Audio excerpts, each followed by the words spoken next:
नमस्कार दोस्तों, मेरा नाम है श्रीनाथ योगिर। मैं आपका इस चैनल पर स्वागत करता हूं। दोस्तों, आप सभी का क्वेश्चन होता है कि यूपीएससी एग्ज़ाम कितने टाइम में निकलती है, कितने टाइम में निकल सकती है। आज हम इसी टॉपिक पर बात करेंगे कि यूपीएससी एग्ज़ाम आप कितने टाइम में निकाल सकते हो। दोस्तों, मुझे इस फील्ड रिलेटेड ज़्यादा नॉलेज तो नहीं है और ना ही मैं इसकी तैयारी कर रहा हूँ जो मैं आपको बहुत अच्छे से इस चीज़ के बारे में बता सकता हूँ। जितना मैंने पढ़ा है, जितना मैंने सीखा है, जितना मैंने अदर जो आईपीएस आईएएस उनके इंटरव्यू सुने, उनके बेस पर मैं बता सकता हूँ कि आपका कितने टाइम में निकल सकता है। दोस्तों, सभी के पढ़ने का माइंडसेट अलग अलग होता है।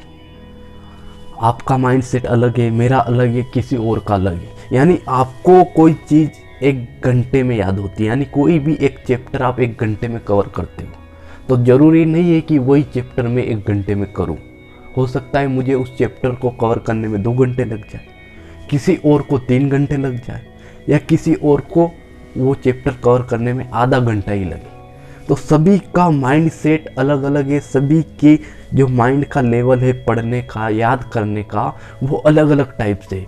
कौन कितने फोकस के साथ पढ़ सकता है ये सिर्फ वो खुद ही जानता है, कोई और उसके बारे में नहीं जानता। दोस्तों, नॉर्मली तो 1 साल से 2 साल मिनिमम होता है जहां आप कवर कर सकते हो, यूपीएससी निकाल सकते हो, अगर ईमानदारी से काम करो, ईमानदारी से पढ़ो तो। अन्यथा आप 10 साल में भी नहीं निकाल सकते। टाइम कम ज़्यादा हो सकता है, पर शर्त यह है कि आपकी मेहनत सही होनी चाहिए, आपकी मेहनत पूरी होनी चाहिए। निकालने के लिए कंपटीशन बहुत है, लड़के बहुत है, लेकिन शर्त यह है कि ईमानदारी से काम करने वाले कम है, ईमानदारी से पढ़ने वाले कम है, पूरी तरह से फोकस लगाकर पढ़ने वाले कम है। दोस्तों, आपने देखा होगा कई बार कि जो एक चिड़िया घोंसला बनाती है तो वो कितनी मेहनत करती है। उस घोंसले को बनाने के लिए वो कितनी मेहनत करती है। वो एक घोंसला बनाने के लिए बार बार जाती है और वो जो तिनके होते, तिनके चारे के, वो बीन बनकर लाती है और उस घोंसले को बनाने के लिए उसके अंदर लगाती है। जितना बड़ा वो घोंसला बनता है उससे कई गुना ज़्यादा तिनके वो नीचे गिरा देती है। कई बार वो तिनके गिरते हैं, वो लगाती है, नीचे गिर जाता है, फिर उड़ती है, फिर लेके आती है, फिर लगाती है। कई बार उसका घोंसला टूट जाता है, लेकिन वो हार नहीं मानती, वो उस घोंसले को बनाती है और मेहनत करती ही रहती है।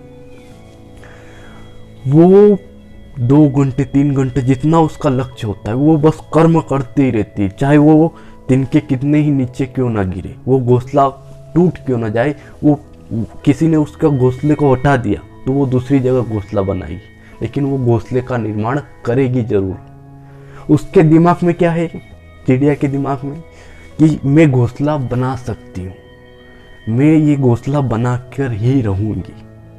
चाहे वो घोंसला नीचे गिरे, चाहे वो तिनके नीचे गिरे, या कुछ भी हो, लेकिन वो कर्म नहीं छोड़ती, वो काम करती ही रहती। दोस्तों, हो सकता है एक बार आपकी एग्ज़ाम ना निकले, 2 बार ना निकले, लेकिन इसका अर्थ ये नहीं है कि आप वो नहीं निकाल सकते।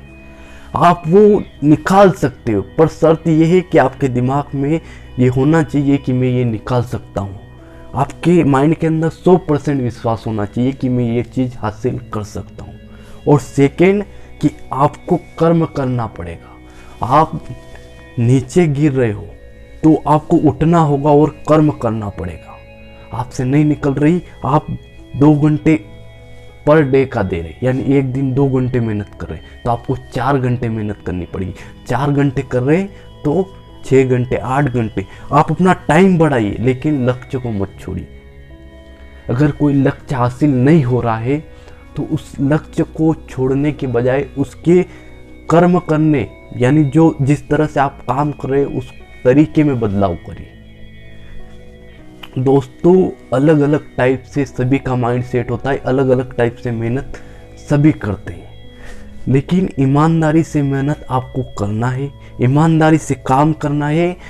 अपनी मेहनत को अगर करना है, आपको कुछ भी हासिल करना है, तो सबसे पहले तो आपको कर्म करना है, इस बात को अपने माइंड के अंदर डालना है, पूरी ईमानदारी से पढ़ना है, बस पढ़ना है पढ़ना है पढ़ना। आपका पूरा माइंड पढ़ने के अंदर होना चाहिए, तभी आप हासिल कर पाओगे। अन्यथा आप 1 साल तो क्या 10 साल में भी नहीं निकाल सकते। अगर आप सिर्फ ऐसे ही टाइम पास में ले रहे हो तो सिर्फ आप अपना टाइम वेस्ट कर रहे हो, फैमिली का कर रहे हो, और इसके अलावा मैं और कुछ नहीं बोल सकता। तो ये आपके अंदर है कि आप कितने टाइम में निकालते हो और कैसे निकालते हो। निकालने वाले 1 साल में भी निकाल सकते हैं, निकालने वाले 2 साल में भी निकाल सकते हैं, और नहीं निकालने वाले 10 साल तक भी करेंगे तो नहीं निकाल सकते।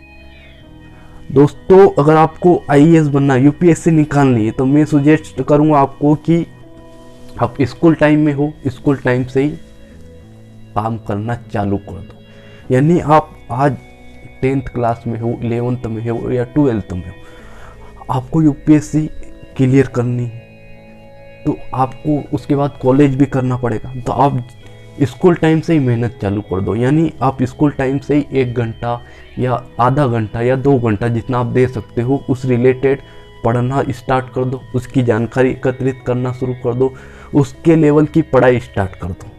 आप बेसिक नॉलेज सीखते रहो, बेसिक चीज़ें सीखते रहो कि क्या क्या चीज़ें काम आएगी आपके लिए बाद में।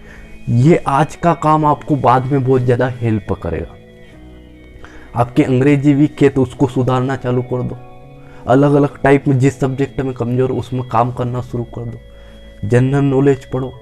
उसके बाद आप जैसे ही कॉलेज में इंटर करोगे, आप कॉलेज भी कर लेना साथ में, और साथ साथ में कंपटीशन एग्ज़ाम भी चालू रखना, कंपटीशन भी करते रहना। जब तक आपका कॉलेज कवर होगा आपके अंदर बहुत ज़्यादा नॉलेज भी आ जाएगी, और आप कंपटीशन करोगे और ईमानदारी से करोगे तो जब तक आपका कॉलेज निकलेगा उसके बाद आप UPSC आराम से निकाल सकते हो, क्योंकि ग्रेजुएशन करने में 3 साल का टाइम मिलता है आपको। अगर उस टाइम को आप सही तरीके से सही जगह लगाओगे, ईमानदारी से पढ़ाई करोगे, तो आप आराम से निकाल सकते हो, अन्यथा आप कभी भी नहीं निकाल सकते। इसलिए आपके हाथ में है, आपके माइंड में है ये चीज़ कि आप कैसे निकालते हो, क्यों निकालते हो, और आपको निकालना क्यों है। पहले तो एक इस पर बात करते हैं कि आपको निकालना क्यों है। आप ये सोच लीजिए कि मुझे निकालना क्यों है, मुझे इस लक्ष्य को हासिल करना क्यों है। उस कारण को अपने माइंड के अंदर डाल लीजिए। अगर वो कारण आपको पता चल गया कि मुझे इसलिए निकालना है, मेरी लाइफ चेंज होगी, इतनी सारी चीज़ें मिलेगी, इस पोस्ट पर रहूँगा, मेरा इतना नाम होगा, ये होगा। अगर उस कारण को आपने समझ लिया कि मेरी बाद की लाइफ कैसी होगी, अगर मैं बन जाऊँगा तो लाइफ कैसी होगी, और मैं काम नहीं करूँगा, मैं पढ़ूँगा नहीं, और तो मेरी लाइफ कैसी होगी। अगर इस चीज़ को आपने समझ लिया तो किसी मोटिवेशन की भी आवश्यकता नहीं है। आपका मोटिवेशन आपके अंदर होना चाहिए, और मोटिवेशन आपके अंदर परमानेंट होना चाहिए। ऐसा नहीं कि वीडियो देख लिया 2 दिन चार्ज हो गए फिर बैटरी टूस, ऐसा नहीं। परमानेंट आपको अपने लक्ष्य के लिए अडिग रहना है और मेहनत करते रहना है, तभी आप निकाल पाएंगे, अन्यथा नहीं निकाल सकते। जय हिंद, जय भारत। लाइक, कमेंट और शेयर कर देना। बहुत बहुत धन्यवाद।